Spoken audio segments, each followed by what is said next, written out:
Welcome my friends, this is Maniacal Incorporated, and I did not expect to be making a video on Insular Christianity at this stage, but here we are.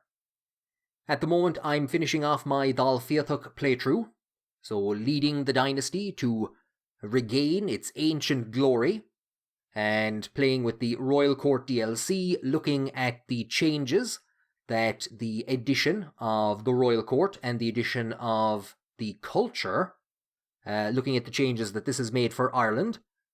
And one of the big changes there, of course, is the removal of polygamy from Insular Christianity and making it a cultural tradition. So this is why Insular Christianity was added to the game in the first place, because there are some unique practices in Ireland, Wales, Scotland, and bits of northern England in how Christianity is followed, and to date the only way that we've had of representing them was through religion. Now this caused a bit of a problem, because you couldn't have the same individual as head of multiple faiths. So the Pope was obviously going to be the head of Catholicism, which meant that up until now the Irish have had no head of faith. And it looks like that's going to change with the release of the Faith of Iberia flavor pack at the end of May. So here it is, the day that we have all been waiting for. The Pope is finally going to be patched in as the head of Insular Christianity. Surely this is a cause for celebration. Well, no. Because since the release of the Royal Court DLC, I and many others have been calling for the outright removal of Insular Christianity. There's no need for it anymore if we can represent those unique distinctions through cultural traditions. Now, it's not confirmed that Insular Christianity is staying and that the Pope is being patched in, but it's highly likely. I imagine that's what's going to happen. So what I want to do today is I want to address what changes need to be made now that the Pope is finally calling round. Now, I'm not going to go in depth into what exactly was and wasn't Insular Christianity. I have two rather lengthy videos on those if you want to check them out. I really should remake those and make them a bit more coherent. But there are, from a gameplay perspective, I at least have identified 4 major areas that need to be represented if either Insular Christianity is remaining or they need to be handled by cultural traditions. And those 4 things are polygamy, so Irish rulers should be able to take multiple wives; divorce at will, Irish rulers should be able to get always allowed divorce by the payment either of money or piety. Money would be more historically accurate. We know that when monasteries were built, these tended, in an Ireland without major settlements or without major cities, these tended to act as the religious centres. Quite often the abbot would hold the title of bishop, and quite often these monasteries, or in most cases, they were built by the local ruling dynasty. That dynasty would often then be asked to appoint the next abbot on the death of the previous abbot. As such, you can represent this in the game by being allowed to appoint your own court chaplain. And then the other area is for religious figures to be able to get married. So we know that this was something that shocked English writers and religious figures on the continent, is they would often be writing letters and conversing with married abbots and married bishops. So those are the 4 areas: polygamy, divorce at will or always allowed divorce, the right to appoint a court chaplain, and that religious figures can get married. Now, most of these are already represented in the base game. I think 2 of them are represented in the base game, and most mods have, before the cultural changes, most mods have modded in the other aspects. The only 2 things missing from the base game at the moment are the right to appoint your own court chaplain. Not a big deal. It's more for roleplay than anything, the ability to maybe train one of your many sons, because you have polygamy, so you have many sons. The ability to train one of them or to have them go down the learning route and then appoint them as your court chaplain. And the other area is the big one. At the moment, divorce under Insular Christianity, you have to either ask your head of faith or the head of your dynasty.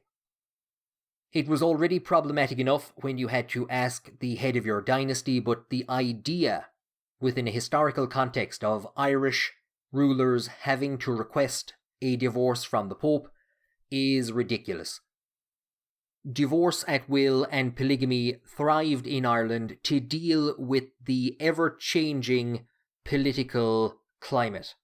Tanistry meant that distant branches of neighbouring dynasties could suddenly come to power, and you needed to be able to either divorce somebody if they were a member of the previous ruling dynasty or the previous ruling branch. You needed to divorce them to be in a position to form a new marriage rapidly. Also, with so many neighbouring powers, you needed to be able to hold multiple alliances like this. And this is pretty much why polygamy and divorce at will continued and thrived in Ireland. They had nothing to do with religion. They were handled very much under Brehon law, so the idea of asking the Pope for a divorce is ridiculous. And that is the big thing. That is the big thing that needs to be changed, even in the base game. If the Pope is going to be patched in as the head of Insular Christianity with the Faith of Iberia flavor pack. So from a coding point of view, that pretty much seems to be the easiest thing to do. I'm sure that the Paradox devs can just go into the code, change a couple of lines, and there you go. You can now appoint your own court chaplain. Divorce, always allowed, is on. Insular Christianity can stay. Why do we need to get rid of Insular Christianity? So there are a couple of problems with it. First of all, the tenets. Monasticism, very applicable, very appropriate. Catholicism also has it. Vows of poverty. It's a bit thematic from the point of view of the sins and virtues that you get from it. The actual idea of a ruler taking a vow of poverty and giving away money is actually very historically inaccurate, I suppose is maybe the way you'd put it, or incongruent from an Irish historical point of view. Property tended to be regarded as belonging to a family unit.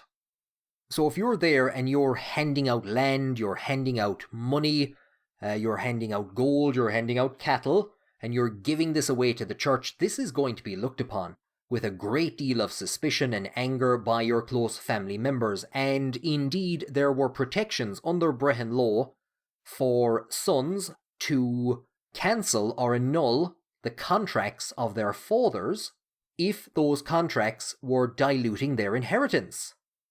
So this would be a very alien concept under modern law. If my father has money and he wants to throw it out the window, he's entitled to do so. It's his money. But under Brehon law, property, wealth would very much be viewed as belonging to a kind of a much wider family unit. And the vow of poverty, it doesn't really have any parallel in medieval Irish history. I don't really know where they got this from. So I've always complained it can stay. It doesn't add anything from an Irish point of view. When I do Irish roleplay series or streams, I never use it unless I'm desperately caught for piety. So a vow of poverty would be no great loss. I've talked about pastoral isolation in the past. I absolutely hate the flavour text. I have grown to accept the minus 10% dev penalty or whatever the dev penalty is. I've grown to accept that. I think that can be incorporated into Brehon law, so we can keep that. And then what we're looking at are a number of different modifiers that basically help to prevent Catholics from attacking you or hating you. I think the best way we could deal with that is to just remove Insular Christianity altogether and have the Irish as Catholic and with the unique distinctions represented in culture, and then we don't need to do this anymore. The final major improvement that would be made by the removal of Insular Christianity is goodbye, Order of St. Patrick. Oh dear God, why is this still a thing? The Order of St. Patrick is a British chivalric order. It's still in existence, hasn't been handed out in a very long time. It was created in the late 18th century to reward those who had furthered the interests of Great Britain in Ireland. A lot of people were given it for helping to drag Ireland kicking and screaming into the active union in 1801. Even in Crusader Kings 3, it is represented by St. Patrick's saltire. That is not an Irish emblem. There were a number of Norman families, I think the Fitzgeralds up around Kildare, that used it, but St. Patrick's saltire was basically imposed on Ireland as a flag so that it could be incorporated into the Union Jack. In modern Ireland, the saltire tends to be most strongly associated with unionism and loyalism, and with the para-fascist blue shirt movement, which was formed in the 1930s. Part of it went, and as the green shirts, waving St. Patrick's saltire, they went to Spain and fought alongside Francisco Franco during the Spanish Civil War. So with Faith of Iberia, we might see some crusades happening in that region, some more crusades happening in that region, so now you too, just like Owen O'Duffy, will be able to raise St. Patrick's saltire and go to Spain and fight for God and Christendom. I've suggested in the past some alternatives to the Order of St. Patrick. The Céile Day, not the most appropriate, but look, it's better than the Order of St. Patrick. Fine Day, just make something up, the Warrior Band of God. But the best alternative to the Order of St. Patrick would be just getting rid of it completely. I don't think it's very appropriate for Scottish insularists or Welsh insularists to have the Order of St. Patrick. The Irish hate it, and we know that there's no historical parallel. The Irish in particular never really had any holy warriors or anything like this, so it doesn't really make sense, and I hate it, and I want it to die. Now, why would we want to see Insular Christianity remain in the game? Why would we want to see divorce changed, the appointment of a court chaplain being given over to the ruler, the Pope is patched in, and we keep Insular Christianity instead of removing it and representing those unique differences through cultural traditions? What benefits are there? If you have any reasons why you would like Insular Christianity to stay in the game, post them below. I'd be interested to hear what you think. The reasons that I can think of, first of all, we have, as much as I hate them, and I've just said I hate them, the Order of St. Patrick could be used to fight Vikings. Now, the issue is when you start off in 867, you're a long way away from feudalizing. It's going to take you a very long time. When you start off in 1066, the Vikings aren't all that much of a menace anymore. Slash at all. Slash they've also converted the Devils, so you can't use the Order of St. Patrick against them. So we're really only using them in the 867 start.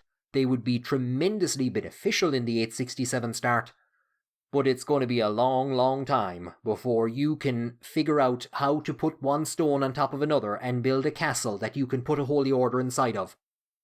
So that's one reason, is trying to feudalize quickly and getting a holy order that can help you not get the living daylights baiting out of you by Ivar the Boneless and all his buddies. The next one is one that I can't really talk about because it's nothing I've ever actually done in the game. It's not something I've a tremendous interest in.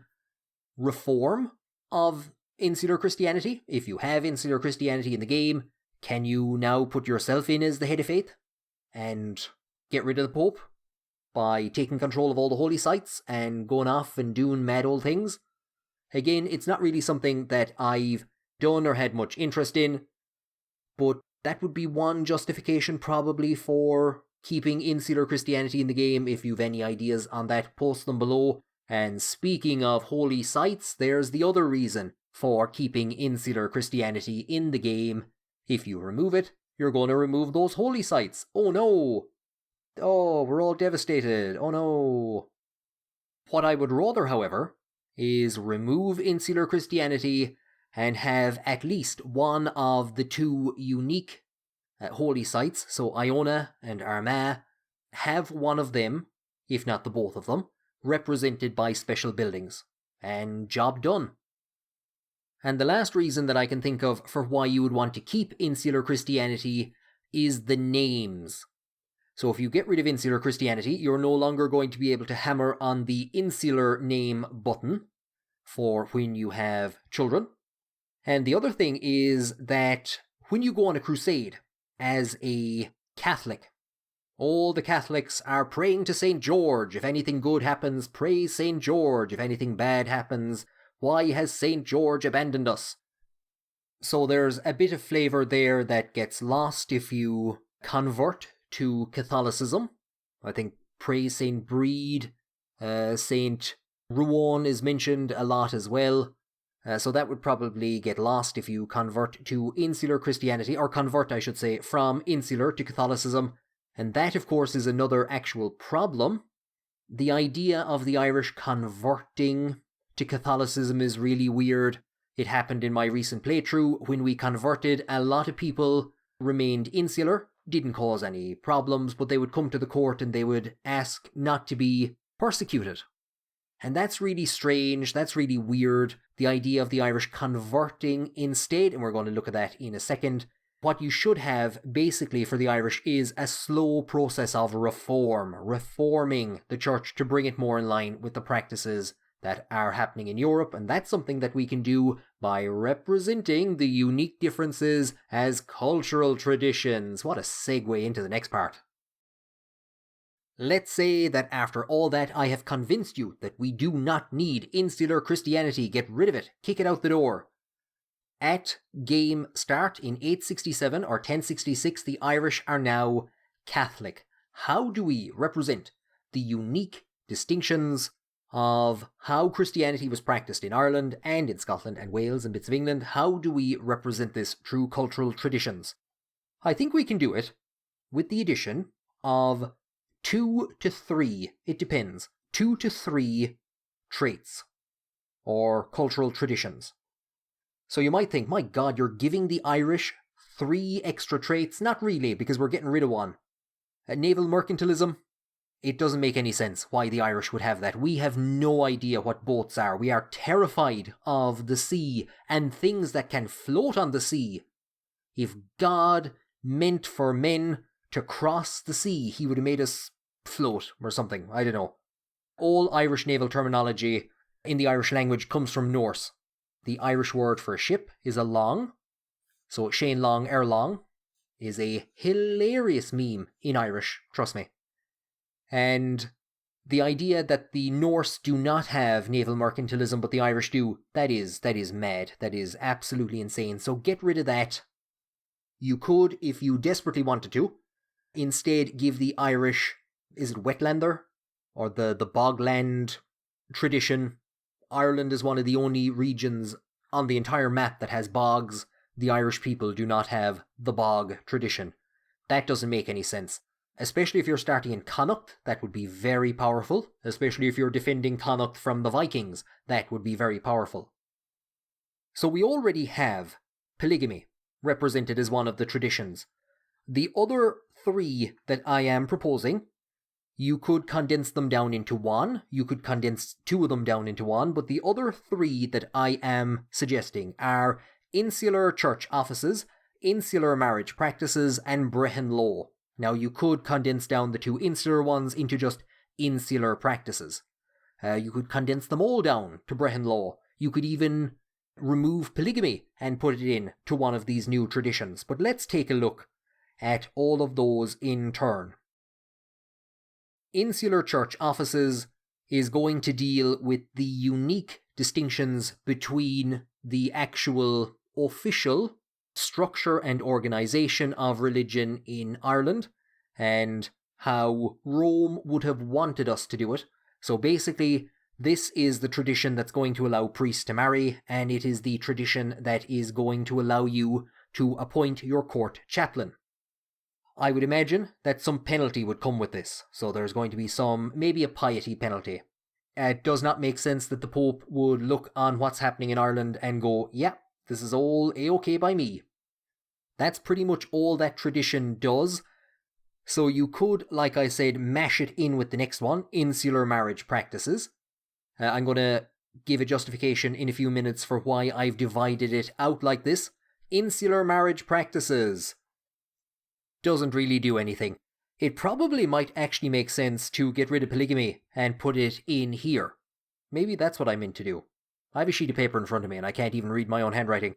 So, insular marriage practices, divorce at will. I would imagine that you would pay money instead of piety for divorce. That's pretty much how divorce was handled in medieval Ireland. You could probably put polygamy in here, and again, because you are a Catholic, with the Pope as your head of faith, instead of getting a penalty for being polygamous and not having enough wives, there should be a penalty for having more than one wife. Piety penalty. Because your source of piety is the Church in Rome, and these practices are very much out of kilter with what's going on there. So that's actually all I really have for insular marriage practices. Maybe, like I said, polygamy could be mashed in there. Let's go back to insular church offices for a second. Another thing that we could maybe put in there is that your ruler can retire to a monastery. I don't know at what stage you could do this. It wouldn't just be when they become old enough, but maybe if their stress gets high enough, if their learning is high enough and their stress gets high enough, or they've suffered a defeat in war, or if they've been deposed, it would have been very common, historically, for Irish rulers to retire to a monastery. Recently did a video on Murdocha, the King of Munster in the 1066 start. You and I know that he was never the King of Munster, and that that's a mistake by paradox. But I mentioned Citric Silkbeard. His father Amlib died in a monastery. It was very common for Irish rulers to basically retire to a monastery. So maybe that's one option. Instead of trying to make your ruler melancholic and take a good long look over the edge of a cliff, instead, the option of retiring them to a monastery. Very thematic. And the final one then is Brehon law. So Brehon law trait.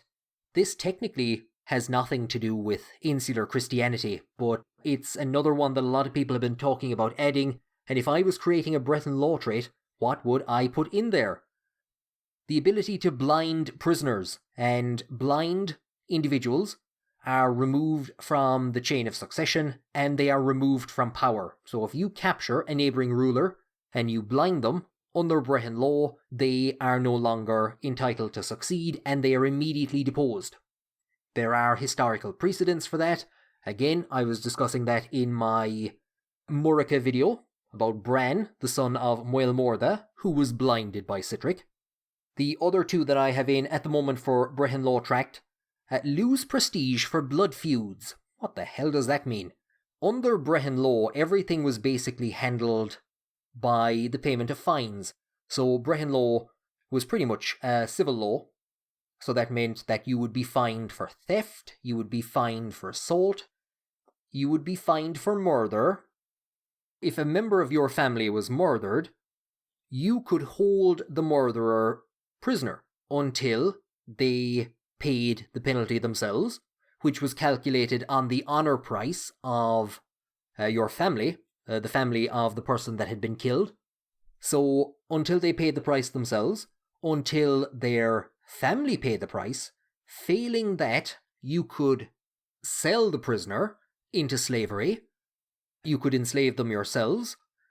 Now, the big problem occurred where they did a runner.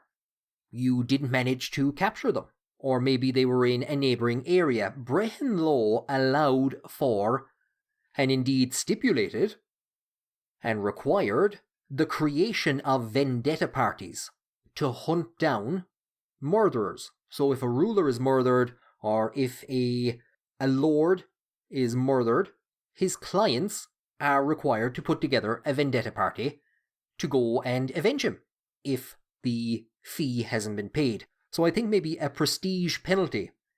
If a member of your family is murdered and you haven't yet killed the person who did it. An eye for an eye makes Brehon law function. And the final thing that I have in here is tanistry. Tanistry as default. It is the thing that I absolutely hate the most about the current playthrough that I'm doing. Tanistry is not the default. It's something that you have to go and pay a ton of prestige to try and put in place. Under Brehon law, this Brehon law tradition, Tanistry should be the default. And this is where you could put that dev penalty. That Insular Christian dev penalty. Stick it in here, into Brehon law. I said that we could do this by removing one trait and adding 3. I think we're now removing 2 traits. We're removing naval mercantilism and polygamy. And stick polygamy into insular marriage practices. The benefit of doing this, instead of having just one massive insular Christian tradition, the benefit of having polygamy, church offices, and marriage practices, 3 separate traits, is that you're going to have to reform slowly over time, and that's very historically accurate. Ireland pretty much knew it was out of kilter with what was going on in the wider Christian world, and numerous people tried to bring Ireland in line with what was going on. The problem is the Vikings showed up, and attempts at reform were delayed. They kicked off again in the early 1100s. There were a number of major synods held in the 1100s. 3 of them, the 3 most important, were held before the arrival of the Normans. And this is when we see, finally, the creation of a diocesan structure in Ireland and proper bishops being created and appointed. The very early 1100s, I can't remember, is it 1101 or 1111? The Rock of Cashel is granted to the church, and the great monastery or the great cathedral, the great church is built there. That's another special building that could be added to the game once you get into the early 1100s. So the Irish did attempt to reform slowly. You have here 3 traits that the Pope is going to be coming to you and telling you, stop it. Stop with the polygamy. Stop with the church offices. Stop with the marriage practices. Stop it. And slowly over time, you can start to bring those in line with the church. You're still going to have different practices. You can decide to either defend them or you can decide to change them. And if you are changing them, you're not going to be left in a kind of a weird scenario where your Catholic courtiers, your insular Christian courtiers, are coming to you and saying, please don't persecute us now that you're a Catholic, now that you believe in God instead of God. Now, I might be biased, but personally I think, mi magnifique, chef's kiss, absolute perfection. I can't see any problems with this system. Maybe you have some reasons that you think this won't work. Maybe you think this is stupid for some reason or another. One big problem maybe is the fact that I have just said, start piling in tons and tons of traits for the Irish. 3, at least, if not more, and bogs. So maybe that's a bit of an issue. I think some cultures have maybe 3 traits. I'm asking now for, I think this is going to bring Ireland up to what, like 7 or something, which might be a bit of overkill. The necessity to represent the slow, centuries-long reform of the church by having 3 traits. Does anyone care? Does that really add anything to the game? It's historically accurate, but you don't want absolute historical accuracy where it impacts gameplay. The other argument that could be made is that if we're going to go and give this much attention to Ireland, well then every culture needs this much attention, and every group that has tiny, inconsequential differences from how Christianity or how its religion is practiced in comparison to the actual strictures of how that religion should be practiced. But I know that Ireland has been of a lot of interest to modders, who've done some great work in representing Ireland in a much more historically accurate fashion than Paradox tends to do. I have a lot of problems with Paradox and their historical representation of Ireland at times. The Tip Volume 2 mod has done some excellent work in incorporating suggestions for how Ireland could be improved, for improving insular Christianity, which I think leads to a better gameplay experience, and we're seeing lots of improvements now coming from the Ethnicities Portraits pack and the Community Flavor pack. They've done some great work between the clothing, between changing up the court. So if there's anybody out there who is interested in modding in aspects of Irish culture, Irish traditions, making a more accurate Irish representation, I think this is how it could best be done. Get rid of Insular Christianity and put in at least a Brehon law trait and a Insular practices trait, possibly get rid of polygamy and wrap that into the Insular practices trait to keep the numbers down. You don't even need to really focus on Brehon law, but I know a lot of people are interested in that. The ability to remove blinded characters from succession is a big one. I would like to see Tanistry by default, but my main recommendation for how best to improve Insular Christianity is to get rid of it. It existed from a time when there was not an ability to represent the differences between canon law and the law of the land. And I did say that a couple of times, was that I would love to have had a system where you have a religion tab and then a law tab. And in some cases, the canon law and the law of the land were the same. In some cases, like in Ireland, the marriage laws were different, and one of them took precedence over the other. Now, with cultures, we can do that. And the justification for Insular Christianity remaining in the game, I believe, is no longer there. So while I would like to see it removed and believe that it should be removed, not alone do I think that in the base game it won't be, that Insular Christianity will hang around, I also don't believe that either of the two changes that I suggested will be made. I think that divorce will now have to be handled by the Pope, which is not historically accurate, and I believe that they still won't give you the option to appoint your court chaplains. It's not a big deal. It's mostly for kind of a role play aspect. I think it would be fun on certain role plays. Look at me. This game exists only for me to create content.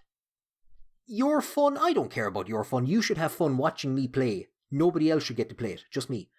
I think from a role play point of view, it would be tremendous fun getting to a point, trying to raise one of your younger sons to be a fantastic learning figure. Stick him in as court physician. He can learn about God by cutting up dead bodies. And getting him in as your court, I was going to say court physician, as your court chaplain, instead of the utter trash that the game generates for you at the moment. But I don't think any of that's going to happen. I think it's going to stay the exact same. There's going to be some mods out. Some people most certainly are going to mod the removal of Insular Christianity.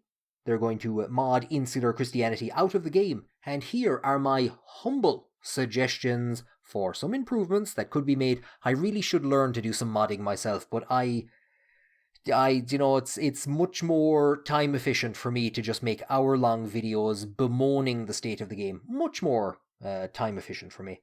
Thank you for joining me on this episode. I hope you've enjoyed it. I hope you've learned something new, something that you never wanted to know about Insular Christianity, Brehon law. Any questions, drop them below in the comments. Head on over to the Maniacal Link Discord. Ask questions there. Post memes. We love memes. They're great. Check the links below for a link to the Discord. I'm on Twitch. Been playing a lot of Anno of recent. And no doubt when Faith of Iberia is released, I will be streaming it over there to welcome His Holiness the Pope to Ireland. Thank you for joining me on this episode, and I'll talk to you again in future.